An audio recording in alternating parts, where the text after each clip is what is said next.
اعوذ باللہ من الشیطان الرجیم بسم اللہ الرحمن الرحیم الحمدللہ رب العالمین الصلاۃ والسلام علی رسول اللہ صلی اللہ علیہ وسلم رب اشرح لی صدری ویسر لی امری واحلل عقدۃ من لسانی یفقہوا قولی۔ السلام علیکم ورحمۃ اللہ وبرکاتہ سب جنوں کو۔ تمہیں بھی ویڈیو دیکھنے کے پہلے درود اور سلام پڑھ کو یہ ویڈیو دیکھنا شروع کرو۔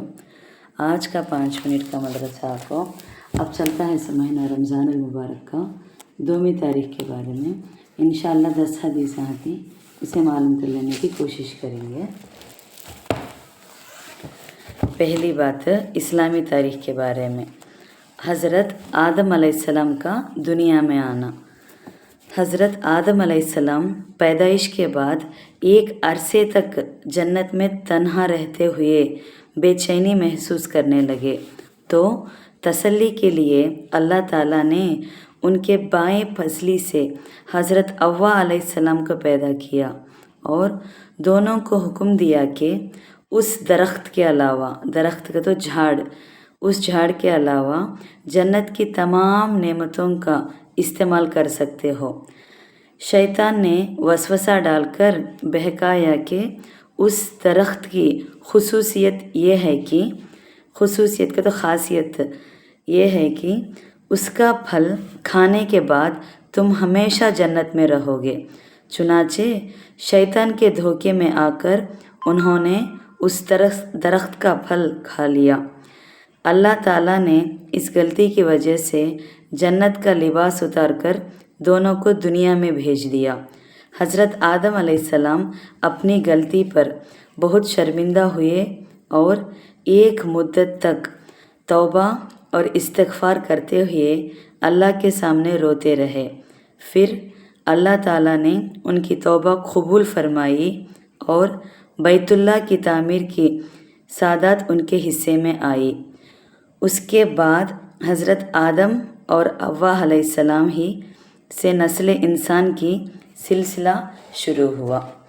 2 بات حضور صلی اللہ علیہ وسلم کے معجزے کے بارے میں۔ چمتکار کیا کہتا وہ؟ آپ صلی اللہ علیہ وسلم کی ولادت کے وقت کا معجزہ۔ ولادت کا تو پیدائش کے ٹائم پر کا چمتکار ایک۔ حضرت عبد الرحمن بن عوف رضی اللہ عنہ اپنی والدہ شفا رضی اللہ عنہ سے روایت کرتے ہیں کہ میرے والدہ نے فرمایا، جب حضرت امینہ کے بدن سے آپ صلی اللہ علیہ وسلم پیدا ہوئے تو میرے ہاتھوں میں آئے اور بچوں کے معمول کے موافق آپ صلی اللہ علیہ وسلم کی آواز نکلی، تو میں نے کہنے والے کو سنا کہ کوئی کہہ رہا تھا، رحمک ربک، اے محمد صلی اللہ علیہ وسلم آپ پر اللہ تعالیٰ کی رحمت ہو۔ اور پھر مشرق اور مغرب کا درمیان حصہ روشن ہو گیا، یہاں تک کہ میں نے ملک شام کے بعض محلات بھی دیکھے۔ دلائل النبوہ لی ابی نعیم 70 کے ریفرنس میں سے۔ 3 بات ایک فرض کے بارے میں، جانوروں میں زکوٰۃ۔ رسول اللہ صلی اللہ علیہ وسلم نے قسم کھا کر فرمایا، جس کے پاس اونٹ، گائے یا بکری ہو اور وہ اس کا حق ادا نہ کرتا ہو تو قیامت کے دن ان جانوروں میں سے سب سے بڑے اور موٹے کو لایا جائے گا، جو اپنی کھروں سے اس آدمی کو رونڈے گا اور سینگ مارے گا۔ جب بھی آخری جانور گزر جائے گا تو پہلے جانور کو لایا جائے گا۔ یہ سلسلہ اس وقت تک چلتا رہے گا جب تک کہ لوگوں کا حساب نہ ہو جائے۔ صحیح بخاری حدیث 1460 ابو ذر رضی اللہ عنہ کے ریفرنس میں سے۔ اس میں کیا بولتے ہیں گا تو، جس طرح سونے، چاندی اور دوسری چیزوں میں زکوٰۃ فرض ہے، اسی طرح جانوروں میں بھی زکوٰۃ فرض ہے جبکہ نصاب کے باقدر ہو۔ 4 بات ایک سنت کے بارے میں، افطار کرنے کی دعا۔ جب آپ صلی اللہ علیہ وسلم افطار فرماتے تو یہ دعا پڑھتے۔ دعا کو اللہم لک صمت وعلی رزقک अफ्तरतु। इसका तर्जुमा आपको, आय अल्लाह मैंने तेरे लिए रोज़ा रखा और तेरे ही दिए हुए रिज़्क से इफ्तियार कर रहा हूँ। अबू दाऊद 2358 मुआज़ बिन ज़ोहरा आला रहमतुल्लाह के रेफरेंस में से। पांचवी बात, एक अहम अमल की फ़जीलत के बारे में। खौफ खुदा में रोना, खौफ का तो डर, खुदा के डर से रोने के बारे में। रसूलुल्लाह सल्लल्लाहु अलैहि वसल्लम ने फरमाया, जो आदमी अल्लाह के डर से रोए उसका जहन्नम में जाना इसी तरह नामुमकिन है जिस तरह दूध का थानों में जाना। नसाई 3108 अबू हुरैरा रदियल्लाहु अन्हु के रेफरेंस में से। इसमें क्या खुलासा करते हैं तो, जिस तरह दूध बाहर आ जाने के बाद थन में दोबारा जाना मुश्किल है, उसी तरह अल्लाह के डर और खौफ से रोने वाले का जहन्नम में जाना मुश्किल है। छठवीं बात, एक गुनाह के बारे में। इस्लाम के अलावा कोई दीन कबूल नहीं होगा।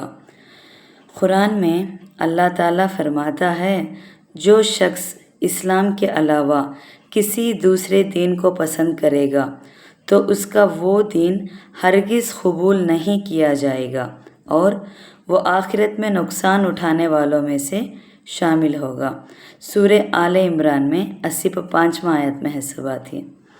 सातवीं बात, दुनिया के बारे में। माल और दौलत के ग़ुलाम।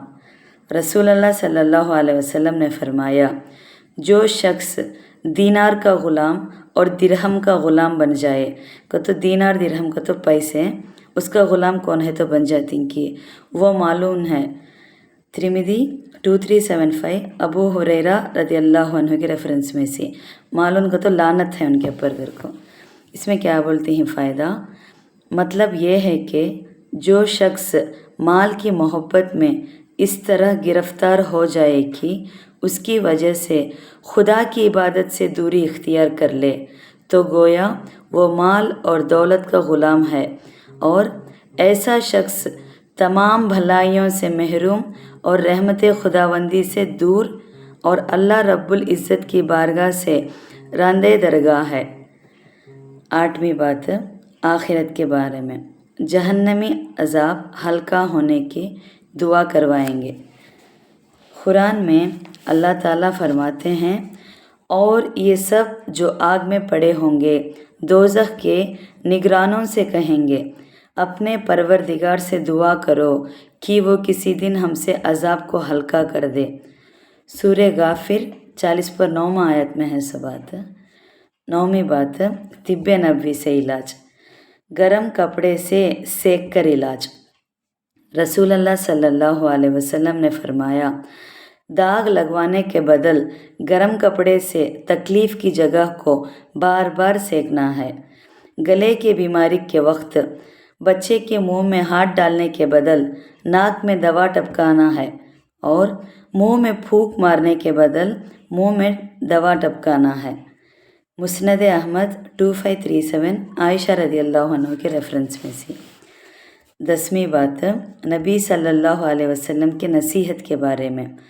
खजूर से इफ्तियार करने के बारे में। रसूलुल्लाह सल्लल्लाहु अलैहि वसल्लम ने फरमाया, जब तुम रोज़ा खोलो तो खजूर से इफ्तियार करो, क्योंकि ये बिल्कुल बाबरकत है। बरकत वाली चीज़ खजूर से इफ्तियार हमें खोलना गते हैं इंशाअल्लाह। अगर खजूर ना मिले तो पानी से रोज़ा इफ्तियार करो, क्योंकि पानी ज़ाहिर और बातिन को पाक करने वाला है। तिरमिज़ी 658 सलमान बिन आमिर रदियल्लाहु अन्हु के रेफरेंस में से। अल्हम्दुलिल्लाह, आज का 5 मिनट का मदरसा 2 रमज़ान के बारे में हमें बात करें। इंशाअल्लाह कल 3 रमज़ान के बारे में बात करेंगे। अस्सलाम वालेकुम रहमतुल्लाहि व बरकातहू।